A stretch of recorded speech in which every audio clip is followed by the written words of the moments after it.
Hello everybody, welcome. I am MartrysDrake, and today I am explaining how to play some of my favorite games. This game is the Shipwreck Arcana.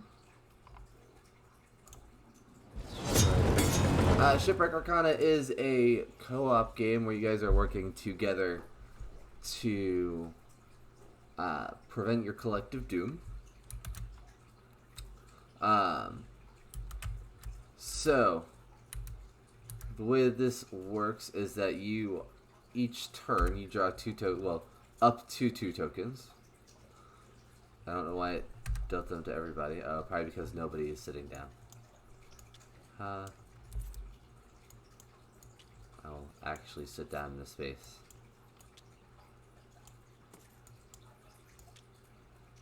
Nope, not that one. Just those.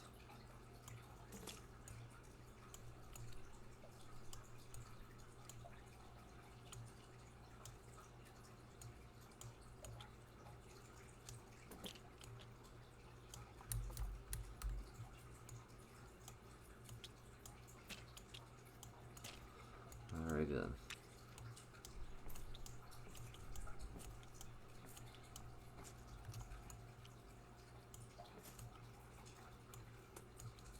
One heading. Okay, let me actually sit down. Get it? I'm already sitting down. Okay. Anyways, so you draw two tokens. They go into your hand. They're supposed to be face down, but since I'm the only one here, I don't have to worry about them seeing my tiles. So you draw two tiles face down, and then you are deciding which one of these to play face up to give everybody else information. These cards will always be, theoretically will always be different. But therefore I'm looking at these, so I have a 5 and a 4, and I'm going, where can I put this to give the most information? So within 2, the difference between your fates is 1 or 2. Play one of them here. So I could play one of these on within 2. 7 to 9. If the sum of your fates is 7, 8, or 9, play one of them here. I could actually play there. 4 apart, definitely not. If the difference between your fates is 4 or more, play one of them here. Don't think that's going to help. And then tell. Play one of your fates here. If you do, say whether your remaining fate is higher than the one that you played. So I can actually play anywhere that's not 4 apart. But it's a matter of what would give people the most information.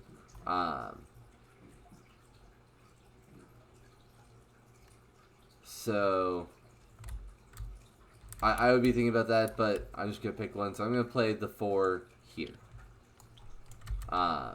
So after that, I shut up as white or gray, while everybody else then looks at that and goes, okay, what does that tell us? So in this case, they would know that this tile that they can't see plus this tile that I played equals 7, 8, or 9.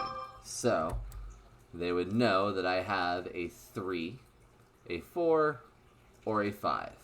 And they can ask me to flip over everything that's not. So we'll flip over 1, 2, 6, and 7. And then they have a choice. They can make a guess based on this information, or they can just move on. And there are reasons that you would do either one depending on the circumstance. In this case, you'd probably just choose to move on. Just because of the fact that you just don't have enough information out there. That being said, if that's the choice, then on my next turn I would just draw a new one. Not any sooner than that, but on my next turn I would only draw 1 instead of 2. As well as the fact that I would have to shuffle these around, so that way nobody else, they couldn't tell whether or not I was playing the new tile or the old tile, because that's information. But then hopefully on my next turn, I would want to play this. So that way they don't have to reset this line. So since I drew a 1, if I can play this 1, then that would, the rest of the table would know, well, I'm playing the new tile because they'd rolled 1 out before.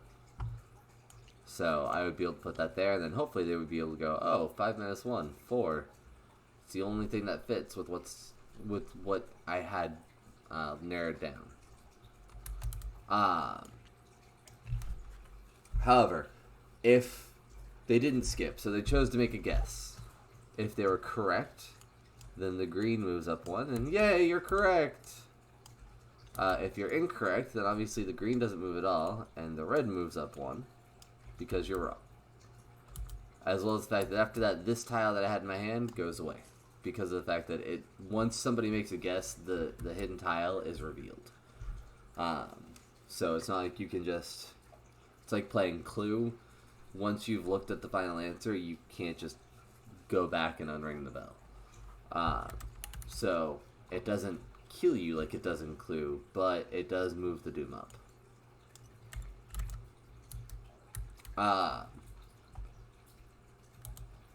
But why would you guess in cases where you wouldn't necessarily want to guess? So, like, why would you guess when you only have a 33% shot of being right?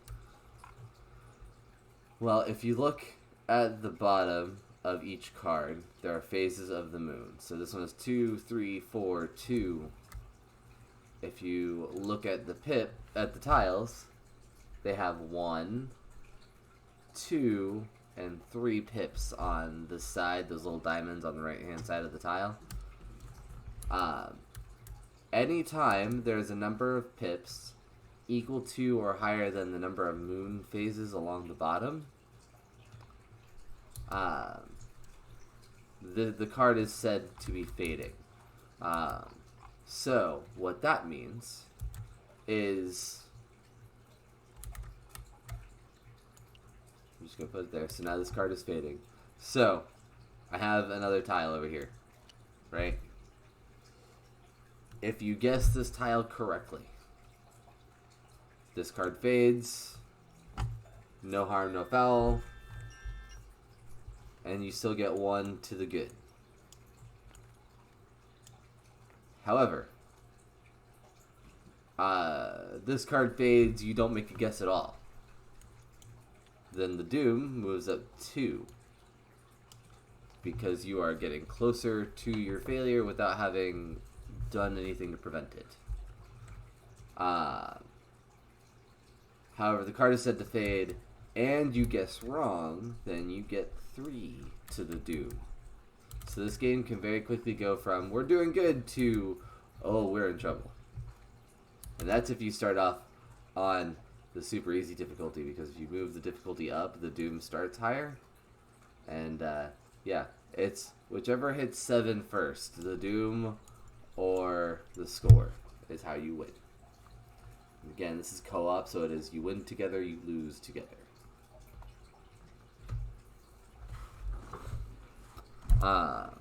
But when a card fades, there's a couple things that happen. One, a new card immediately comes out. So in this case, this would be Save. This is a nice, easy card. If both of your fates are the same, play one of them here. So it's a gimme. That's why it only has 1 moon phase on the bottom, because it is an automatic, oh hey, I know what you have.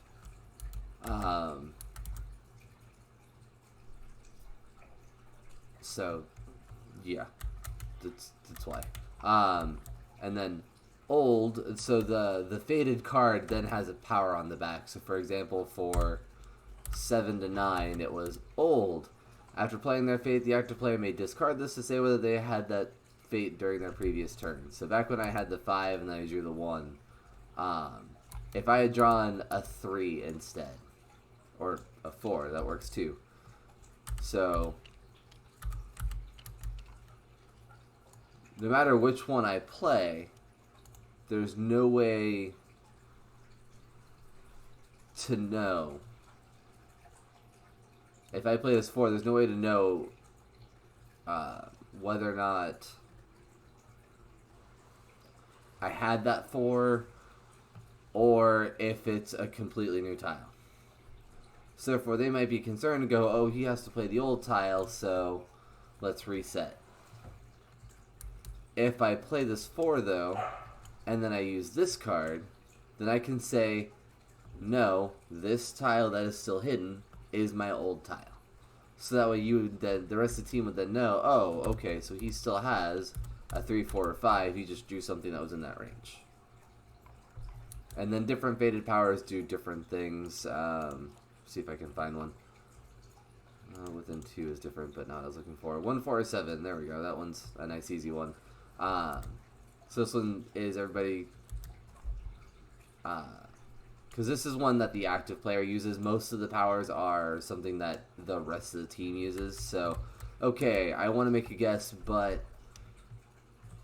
we're going to use... The team will choose to use this, and then they're going to ask the active player... is your tile a 1, 4, or 7? And then, again, if I said yes, then, oh, hey, you know it's a 4. But if I say no, then, well, you know that it's not a 4, and now you're down to a 50-50. So that's how those work. You can only use one of these on any given turn. So if I used this one, for example, then the rest of the team couldn't use this one. And once you use them, those go away.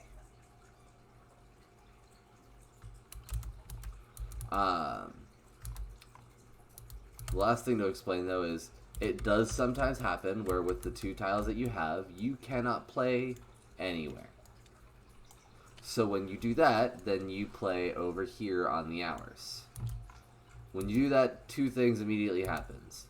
1, it tells the team, obviously, you can't have played anywhere. But then it also shoves the tile over onto this one because there's no... This card never goes away. So this just goes to the space immediately next to it, and it does count towards this card fading. So if this already had... Perfect. If this already had a 7 on it, and then you had to play in the hours, and the hours puts the 4 here, well, that's 5 pips, which is more than the 4 phases of the moon on there. So you are fading this card, and then all of the fading rules will apply. Pardon me. Yeah, but playing on the hours is a lot of information because it does say, okay, I literally could not play anywhere. So then they can start going through every card and go, okay, well, if he couldn't play here, what does that mean? So 4, for example, on 5 or less means that I couldn't have a 1. 4 apart means that I couldn't... 4 apart doesn't matter. Same, I couldn't have a 4. Greater than or equal to 11, I couldn't have a 7. So it's a way that you can narrow things down. Sometimes it's a lot, sometimes it's not so much. A lot of that just depends on what these are. Yeah. That pretty much explains the Shipwreck Arcana. Any questions?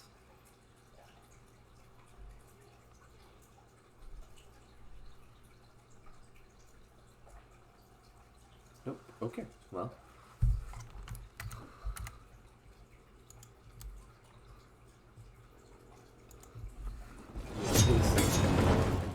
Thank you everybody for listening.